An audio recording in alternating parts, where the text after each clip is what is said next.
À Nantes, l'intérêt des enfants, c'est notre priorité. Le projet éducatif de territoire en est une preuve. Aux antipodes de la casse du service public de l'éducation, notre projet traduit des actions qui sont déterminantes pour lutter contre les inégalités, pour favoriser la santé des enfants et promouvoir leur citoyenneté. Quand on ouvre des lieux d'accueil enfants-parents, c'est vraiment pour accompagner les parents dans leur parcours personnel.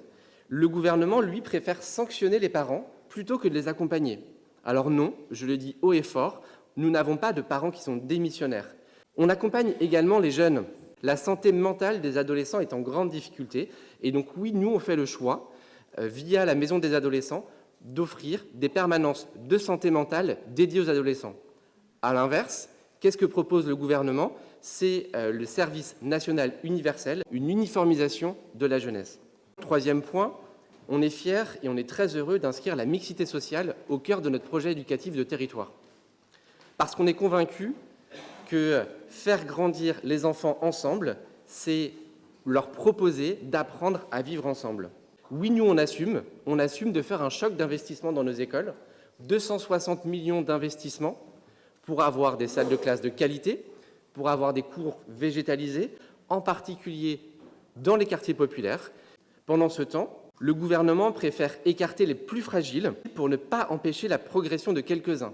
Le tri des élèves qui est envisagé est totalement abject.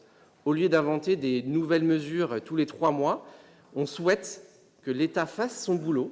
En septembre, on doit avoir un professeur devant chaque classe. D'ailleurs, c'était un engagement du Premier ministre qui n'a jamais été tenu. Face à ces réformes gouvernementales qui sont malheureusement trop souvent réactionnaires, au moment où l'extrême droite menace, il faut continuer de se battre pour la réussite de tous les enfants, pour une ville qui accueille les enfants, qui les accompagne tous, dans les mêmes conditions et avec la même ambition, quel que soit le quartier, quel que soit le secteur de la ville.